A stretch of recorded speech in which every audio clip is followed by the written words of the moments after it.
Audio Jungle.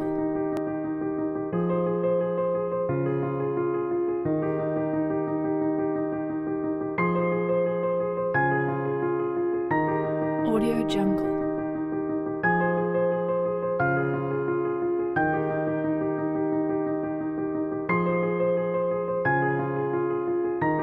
Audio Jungle.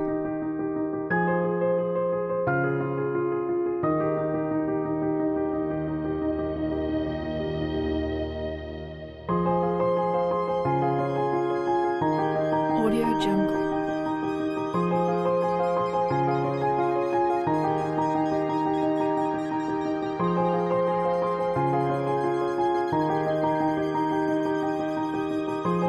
Audio Jungle.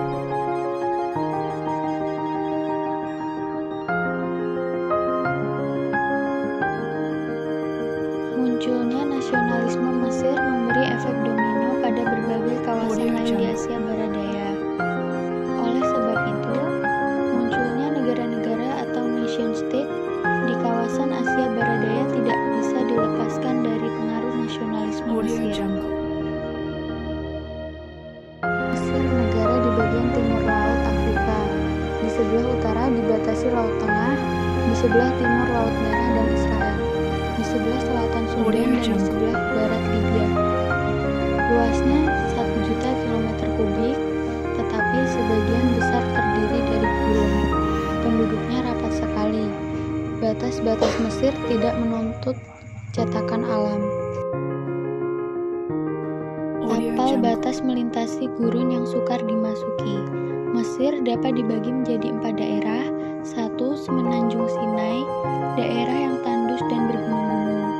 2. Daerah antara Laut Merah dan Sungai Nil, berupa daerah pegunungan, tingginya antara 500 sampai dengan 100 meter, tandus dan sukar dilintasi. Pesisir Laut Merah curam, teluk-teluknya dangkal karena tertutup pasir dan di dekat pantai terdapat batu-batu karang, sehingga lalu lintas kapal di dekat pantai sangat berbahaya.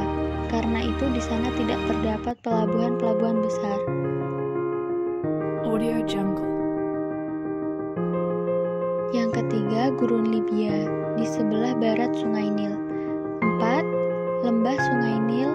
Lembah tersebut paling lebar di sebelah Kairo, sekitar 30 km, dan di Aswan.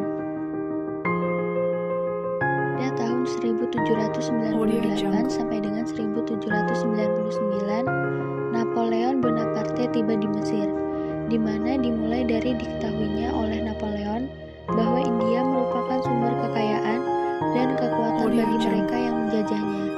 Ketika itu, Inggris yang berkuasa. Napoleon ingin merebut India dan dengan begitu berarti meruntuhkan Inggris dan mendapatkan jajahan yang kaya bagi Prancis. Sama tentaranya, Napoleon membawa juga ahli-ahli teknik dan ahli-ahli pengetahuan lainnya, kurang lebih 100 orang. Kecuali mesin-mesin untuk membuat barang-barang kebutuhan perang, Mesir merupakan kunci bagi India. Karena itu, Napoleon merebutnya. Bangsa Mesir yang ketika itu masih seperti orang di zaman abad pertengahan tercengang melihat organisasi tentara Prancis, melihat barang-barang dan mesin modern itu. Tetapi lebih hebat lagi dari semua ini adalah suara revolusi Prancis yang dibawa Napoleon dan didegung-degungkan di Mesir. Kemudian pada tahun 1802, tentara Prancis meninggalkan Mesir. Maka timbullah kekacauan di Mesir karena adanya perebutan kekuasaan pada tahun 1802 sampai dengan 1805. 4 golongan yang berusaha berkuasa di Mesir, yaitu bangsa Seljuk atau Mamluk, kaki tangan di Turki Mesir, orang-orang Turki, pegawai pemerintah. Audio Jungle. Tentara Turki di bawah Muhammad Ali, seorang Albania, dan Inggris dulu dengan Turki untuk mengalahkan Napoleon di Mesir. Perebutan kekuasaan itu akhirnya dimenangkan oleh Muhammad Ali. Rakyat Mesir menurunkan pasa yang diangkat oleh Sultan Turki pada 1805. Hal ini karena terjadinya bertentangan dengan kehendak Sultan Turki. Muhammad Ali lah yang berhasil menggantikan dengan Pasha yang mereka pilih sendiri. Sultan Turki yang dulu menguasainya ini dilihat dari satu ekspedisi terhadap kaum Wahabi di Arabia pada tahun 1811 sampai dengan 1818.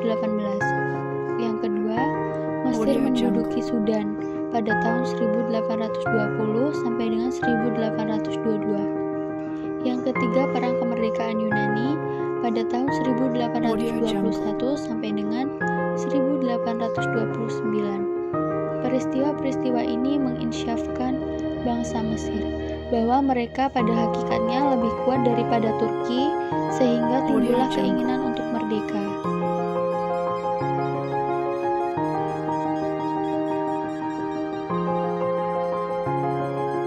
Kedatangan bangsa ini sedikit banyak memberi manfaat bagi Mesir sendiri, diantaranya Tentara Napoleon pada tahun 1799 menemukan sepotong batu tertulis Do Roset atau dekat Alexandria. Ia dapat membaca tulisan hieroglif dan demoktis serta dapat mengerti bahasa Mesir kuno. Tulisan hieroglif di candi-candi Mesir, makam-makam raja Mesir, istana maupun obelis dan piramida-piramida. Terbukalah rahasia sejarah Mesir kuno. Serbuan Napoleon di Mesir disertai usahanya untuk menghubungkan Laut Tengah dan Laut Merah. Hal ini membuka mata dunia, Inggris terutama, akan pentingnya kedudukan Mesir di Asia. Sejak itulah Mesir menarik perhatian dunia, terutama negara-negara imperialisme yang mempunyai jajahan di Asia. Bagi Mesir sendiri, serbuan Napoleon di Mesir mempunyai arti yang penting sekali, yaitu mengenal paham-paham revolusi Prancis, timbulnya nasionalisme Mesir dan modernisasi Mesir. Misalnya Mesir dalam tahun 1798, Napoleon membawa oleh-oleh suatu alat percetakan Arab yang dirampasnya dari Vatikan. Kemudian ia mendirikan semacam akademik sastra dengan bantuan rombongan para sarjana yang pertama di lembah Sungai Nil. Percetakan bulak yang terkenal dan masih berdiri sampai sekarang. Usaha Napoleon ini dilanjutkan oleh Muhammad Ali yang boleh dianggap sebagai bapak Mesir modern. Kesimpulan, pengaruh kebudayaan Mesir terhadap Eropa dan dunia Mesir berada di wilayah Laut Tengah, di mana juga berada pusat-pusat peradaban lainnya. Selain berada di Laut Tengah, Mesir juga mudah didatangi bangsa-bangsa Eropa dan Asia. Untuk menuju Mesir, bangsa Asia dapat melewati Kanaan, Syria, Lebanon, dan Palestina. Bangsa Mesir yang ketika itu masih seperti orang di zaman abad pertengahan tercengang melihat organisasi tentara Prancis, melihat barang-barang dan mesin modern itu. Tetapi lebih hebat lagi dari semua ini adalah suara revolusi Prancis yang dibawa Napoleon dan didegung-degungkan di Mesir. Audio Jungle.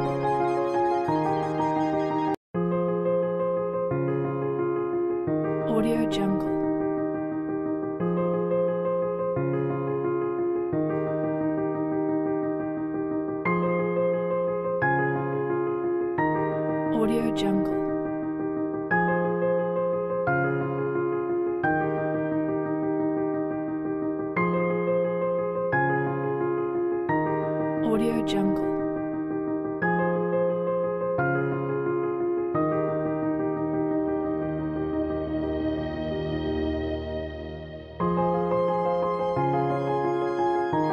Audio Jungle.